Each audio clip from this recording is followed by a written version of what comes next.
काली सास की दो गोरी बहू। एक छोटे से गांव में लक्ष्मी देवी नाम की एक महिला रहती थी। लोग उन्हें प्यार से काली सास कहते थे क्योंकि उनका रंग सांवला था, लेकिन वे बहुत मेहनती, तेज तर्रार और व्यवहार में सख्त थीं। उनका एक ही सपना था, अपने दोनों बेटों की शादी ऐसी बहुओं से करवाना जो सुंदर, गोरी और संस्कारी हों, ताकि समाज में उनका मान बढ़े। सास और बहुओं का आगमन। लक्ष्मी देवी के दो बेटे थे, राकेश और सुरेश। दोनों की शादियां उन्होंने अपनी पसंद से की। राकेश की शादी रीना से हुई, जो बहुत गोरी, सुंदर और शिक्षित थी। सुरेश की शादी सीमा से हुई, जो उतनी पढ़ी लिखी नहीं थी, पर उसका स्वभाव बहुत विनम्र और कर्मठ था। दोनों बहुएं अपने अपने ढंग से घर को संभालने लगी। शुरुआती दिनों में सास लक्ष्मी देवी अपनी दोनों बहुओं से बहुत खुश थी, पर धीरे धीरे उनके मन में तुलना का भाव आने लगा।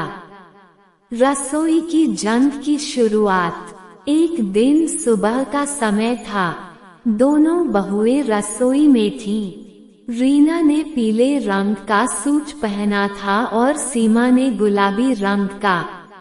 रीना गैस पर पनीर की सब्जी बना रही थी और सीमा चूल्हे पर फूली हुई रोटियां सेक रही थी। सास दरवाजे से खड़ी होकर सब कुछ देख रही थी। लक्ष्मी देवी बोली, रीना, देखो तो कितनी सुंदर लग रही हो रसोई में, बस जैसे कोई रसोई की रानी हो। फिर सीमा की तरफ देखकर कहा, तुम ठीक से रोटी सेंको, जल मत जाए। गोरी बहू की तरह बनना सीखो जरा। सीमा मुस्कुराई और बोली, अम्मा, खाना सबके लिए ही बनता है, गोरे या काले हाथ से स्वाद में क्या फर्क पड़ेगा। लक्ष्मी देवी कुछ नहीं बोली, पर उनके मन में बहू की बात चुभ गई। उस दिन से उनके मन में सीमा के प्रति दूरी आने लगी। भेदभाव का सिलसिला। धीरे धीरे लक्ष्मी देवी ने रीना को हर बात में आगे रखना शुरू कर दिया। घर के अच्छे काम, पूजा, मेहमानों के सामने बैठना या गांव के किसी कार्यक्रम में जाना, ये सब रीना के हिस्से आते। सीमा को केवल रसोई, कपड़े धोने और साफ सफाई के काम में लगा दिया गया। राकेश की पत्नी रीना, जो सास की चहेती बन चुकी थी, अपने इस स्थान का फायदा उठाने लगी।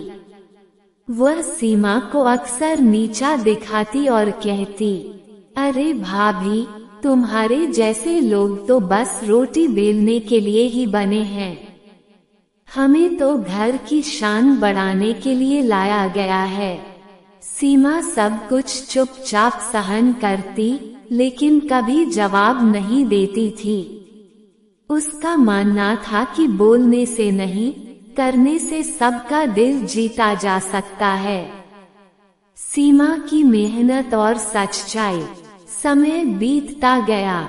सास लक्ष्मी देवी को रीना की गोरी रंगत तो बहुत भाती थी, पर धीरे धीरे उन्होंने यह महसूस करना शुरू किया कि रीना कामचोर है। वह दिन भर सजने संवरने में लगी रहती, जबकि सीमा सुबह से शाम तक घर का सारा काम बड़ी लगन से करती थी। एक दिन लक्ष्मी देवी बीमार हो गईं। रीना ने बहाना बनाया, अम्मा, मुझे तो सिर दर्द है, मैं दवाई नहीं ला सकती। लेकिन सीमा तुरंत बिना कुछ कहे बाजार भागी और सास के लिए दवाई लेकर आई। उसने पूरी रात सास की सेवा की, उन्हें खाना खिलाया और उनका सिर दबाया। लक्ष्मी देवी ने पहली बार महसूस किया कि रंग नहीं, मन का सौंदर्य ही असली सुंदरता होता है। संकट का समय। कुछ दिनों बाद परिवार पर एक बड़ी मुसीबत आई।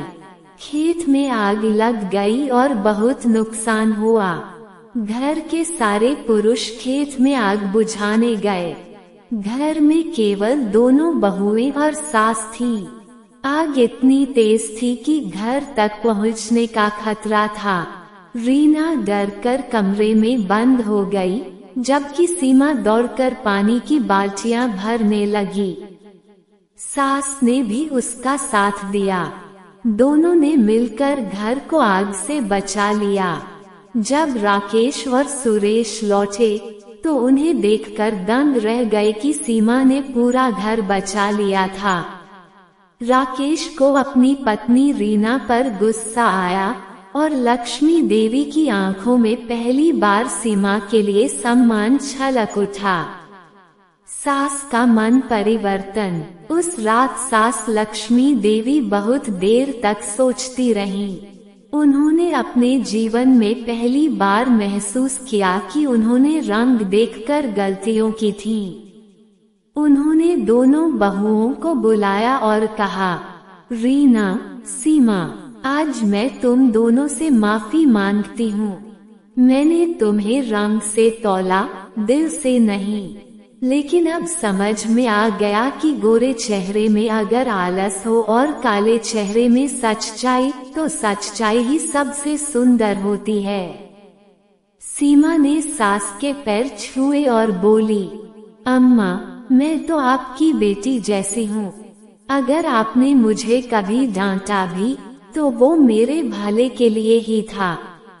रीना को भी अपनी गलती का एहसास हुआ।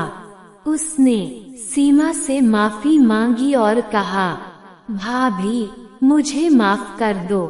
मैंने आपको हमेशा नीचा दिखाने की कोशिश की, लेकिन आप हर बार मुझसे ऊंची निकली। घर में नई सुबह।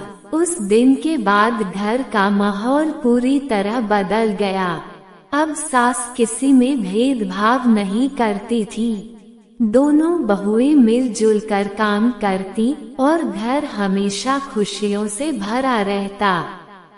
रीना ने भी धीरे धीरे काम सीखना शुरू किया और सीमा उसकी मदद करती थी।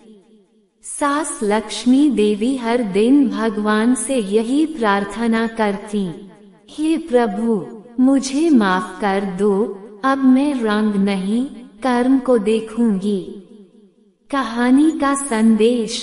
कहानी काली सास की दो गोरी बहू हमें एक गहरी सीख देती है। 1. रंग या रूप से नहीं, मन और कर्म से इंसान की पहचान होती है। 2. भेदभाव से परिवार टूटता है, समानता से जुड़ता है। 3. सच्चाई, मेहनत और प्रेम किसी भी रिश्ते की नींव को मजबूत करते हैं। 4. जो दिल से अच्छा होता है वही सच्चे अर्थों में सुंदर होता है। अंतिम दृश्य का भावार्थ। अंत में जब सास अपनी दोनों बहुओं को साथ देखकर मुस्कुराती है तो उनके मन में संतोष होता है कि अब उनका परिवार एकजुट और खुशहाल है। रसोई में वही दोनों बहुएं पहले की तरह काम कर रही थीं, लेकिन अब फर्क इतना था कि एक साथ हंसते हुए काम कर रही थीं। सास बाहर से उन्हें देख रही थी, लेकिन इस बार उनके चेहरे पर मुस्कुराहट थी, न भेदभाव की, न तुलना की, बल्कि ममता और गर्व की। निष्कर्ष। इस कहानी का मूल यही है कि जीवन में रंग, सौंदर्य या बाहरी रूप से किसी का मूल्य नहीं आंकना चाहिए। सच्ची सुंदरता व्यवहार, प्रेम और सेवा के भाव में होती है। जिस घर में भेदभाव नहीं होता, वहाँ सच्चा सुख और शांति होती है।